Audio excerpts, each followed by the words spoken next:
नरेंद्र मोदी ने ये जो आइडिया दिया था आत्मनिर्भर भारत, जरा इसको समझें। ये जी हमें मिलिट्री मॉडर्नाइजेशन की तरफ जाना है, हमें पैसा लगाना है। पाकिस्तान और चीन सीमा पर निगरानी बढ़ाए जाने की भारत ने तैयारी कर ली है। भारतीय सेना इन दोनों देशों के बॉर्डर पर 9 लेजर हथियार तैनात करने की तैयारी में है। लेजर आधारित काउंटर ड्रोन सिस्टम के जरिए न सिर्फ आतंकवाद विरोधी गतिविधियों पर लगाम लगेगी, बल्कि सीमा पार से घुसपैठ भी और पुख्ता तौर पर नाकाम की जा सकेगी।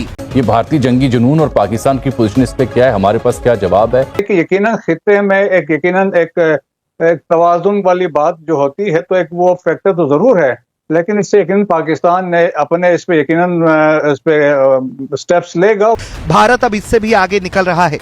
इससे भी ज्यादा शक्तिशाली 30 किलोवाट की लेजर आधारित एंटी ड्रोन प्रणाली विकसित कर चुका है, जो बड़े ड्रोन, विमान और क्रूज मिसाइलों तक को भी मार गिराने में सक्षम है। तो अगर भारत के पास, मुझे पता है और मैंने ये देखा है जी, उनके पास they have a first laser based weapon, ये हमारे वो शूट कर देंगे, तो फिर मैं क्या करूंगा? पाकिस्तान की एयरफोर्स बैकफुट पे है। आपको गर्व होगा कि क्या प्लानिंग करी है मोदी जी ने, और बरसों से पहले उन्होंने प्लानिंग कर दी थी। ऐसा लग रहा है कि जैसे चीन का बुरा टाइम लंबे वक्त तक चलने वाला है, क्योंकि एक तरफ ट्रंप के टैरिफ वॉर ने चीन का बुखार छुड़ा रखा है, दूसरी तरफ पीएम मोदी ने चीन को घेरने के लिए नया प्लान बना लिया है। चीन के लिए दक्षिण चीन सागर नाक का सवाल रहा है। पीएम मोदी ने चीन के उसी संवेदनशील हिस्से की घेराबंदी शुरू कर दी है।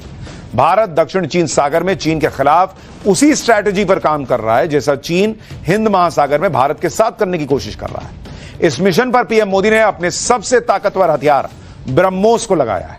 पीएम मोदी की स्ट्रैटेजी से चीन की हालत इसलिए खराब है क्योंकि ब्रह्मोस के निशाने पर अब शंघाई से लेकर बीजिंग तक आ चुके हैं। 1-1.5 साल से अगर आप भारत की जंगी तैयारियां देखें तो सही मानों में इंसान हैरान हो जाता है कि कई अरब डॉलर का इन्होंने सिर्फ फ्यूल और एमुनेशन फायर किया है पाकिस्तानी सरहदों के नजदीक। तो मोदी जी ने पाकिस्तान और चीन का पूरा इलाज कर दिया। S-400 और लेजर वेपन टिका दिए हैं बॉर्डर के ऊपर। अब मजाल नहीं है दोस्तों, ड्रोन तो बहुत दूर की बात है, कोई परिंदा भी पर नहीं मार सकता। और मोदी जी का स्ट्रिक्टली ऑर्डर है, जो भी घुसने की कोशिश करे ठोक दो। और दोस्तों इलाज भी इसका यही है, जब तक मोदी जी भारत ऐसे स्टेप नहीं लेगा ना, तब तक इनकी ऐसे मुश्किलें बढ़े रहेंगी। आज आप देख लीजिए दोस्तों, मजाल है किसी की भारत के अंदर घुसने की। ये वही चीन है जो हर तीसरे महीने में आंखें दिखाता था, और आज 4 साल हो गए, हिम्मत नहीं होगी इसकी कुछ करने की।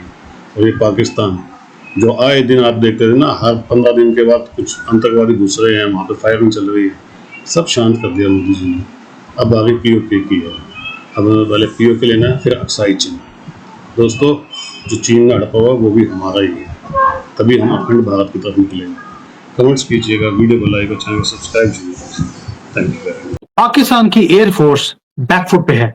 आपको गर्व होगा कि क्या प्लानिंग करी है मोदी जी ने, और बरसों से पहले उन्होंने प्लानिंग कर दी थी। अप्रैल 12, 2025 अभी निकला है। यहां पर यूक्रेन के अंदर वेस्टर्न मेड एक F-16 फाइटर प्लेन उड़ता है, जिसे एक S-400 से उड़ाया गया है। 150 किलोमीटर दूर था वो अपने टारगेट से, वो फाइटर प्लेन उड़ा दिया गया। और मैसेज था क्रिस्टल क्लियर कि ये जो डॉग फाइट्स होती थी पहले, जैसे अभिनंदन ने करी थी इनके F-16 के साथ, और उसके बाद उसको गिरवा भी दिया था, ये अब डॉग फाइट्स का जमाना खत्म हो गया। अब जमाना आ गया है लॉन्ग रेंज इनविजिबल डेप्थ का, और यही चीज S-400 करता है। साउथ एशिया के अंदर दोस्तों सारा का सारा जो बैलेंस है वो चेंज हो चुका है। वो क्यों? क्योंकि 10-20 साल 20-30 साल से हम देखते आ रहे हैं, पाकिस्तान की एयरफोर्स हमेशा बोस्ट करती थी कि भी हमारे पास ना F-16 है। ये सिंबल था वेस्टर्न टेक्नोलॉजी का, एरियल डोमिनेंस का, और हम भी सुनते थे।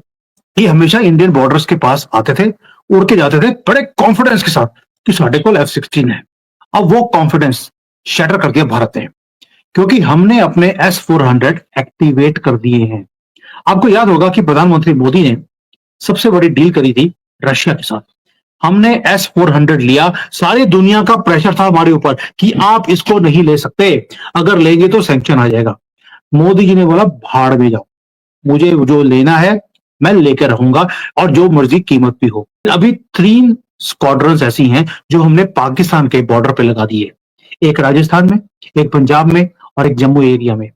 इसका मतलब है कि अब हमने एक ऐसी दीवार खड़ी कर दी है जिसके थ्रू कोई भी उनकी मिसाइल या प्लेन यहां पर आ ही नहीं सकता। ये इनविजिबल वॉर है। पिछले 1-2 साल के अंदर जिस तरह जंगी तैयारियां कर रहे हैं, खासतौर पर कश्मीर को जम करने के बाद जब उन्होंने ये देखा कि पाकिस्तान की जानिब से कोई रिएक्शन नहीं आया, पूरी मुस्लिम दुनिया से कोई रिएक्शन नहीं आया, तो अब हिंदू सुन्नियों को हौसला हो चुका है पाकिस्तान में फौजें दाखिल करें तो दुनिया उनके खिलाफ कोई आवाज नहीं उठाएगी। 1-1.5 साल से अगर आप भारत की जंगी तैयारियां देखें तो सही मानों में इंसान हैरान हो जाता है कि कई अरब डॉलर का इन्होंने सिर्फ फ्यूल और एमुनेशन फायर किया है पाकिस्तानी सरहदों के नजदीक। समुद्र में एक्सरसाइजेस से लेकर पूरे सिंध के बॉर्डर के साथ साथ पंजाब और फिर ऊपर उठते हुए आजाद कश्मीर और गिलगित बल्तिस्तान, कोई फ्रंट ऐसा नहीं है जिसके सामने ये खौफनाक aggressive invasion level military exercises ना कर रहे हैं। हर जंगी टेक्निक जो पाकिस्तान इस्तेमाल कर सकता है उसकी तरबियत और प्रैक्टिस की जा रही है। नरेंद्र मोदी ने ये जो आइडिया दिया था अत्मनर बर भारत,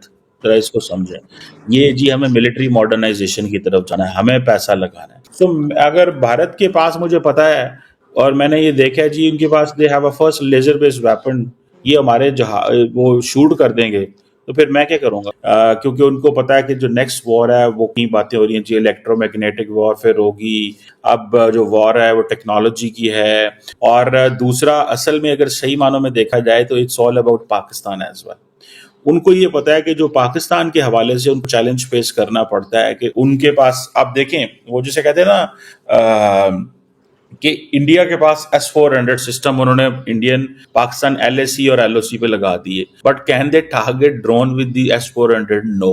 सो आप इतनी बड़ी स्टेट ऑफ द आर्ट आपने डिफेंस सिस्टम लगा दिया है, बट आप उससे वो मतलब हासिल नहीं कर सकते जो मतलब आपने हासिल करना था। सो उन्होंने क्या किया कि उन्होंने इस चीज को ये सोचा कि हमें अपनी indigenous laser based anti drone system बनाना चाहिए, और ये जिस तरह आप कह रही थी कि ये डायरेक्टेड एनर्जी वेपन है, और इसकी अगर आप डिटेल्स देखें, ये इंडिया का एक अदारा है जिसको बोलते हैं defence research and development organisation. उन्होंने इसको DRDO बोलते हैं, उन्होंने बनाया। इसकी अब सुनने में आ रहा है कि जो इनिशियल रेंज है दैट इज 4 to 6 किलोमीटर, लेकिन वो जारी बात है रेंज तो बढ़ सकती है।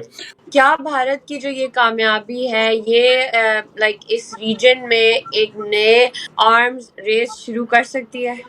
देखिए ये जो रीजनल सिक्योरिटी डायलेमा ये ना क्या है, security dilemma is when one gets secure other gets unsecure, insecure. ये भारतीय जंगी जुनून और पाकिस्तान की पोजीशन, इस पे क्या है, हमारे पास क्या जवाब है? यकीनन खित्ते में एक तवाजुन वाली बात जो होती है तो एक वो फैक्टर तो जरूर है, लेकिन इससे यकीनन पाकिस्तान ने अपने इस पे यकीनन इस पे स्टेप्स लेगा, और पाकिस्तान यकीनन हो सकता है पहले पाकिस्तान ने इस पे कोई काम इस पर ऑलरेडी हो रहा हो तो वो कुछ अरसे बाद पता चलेगा।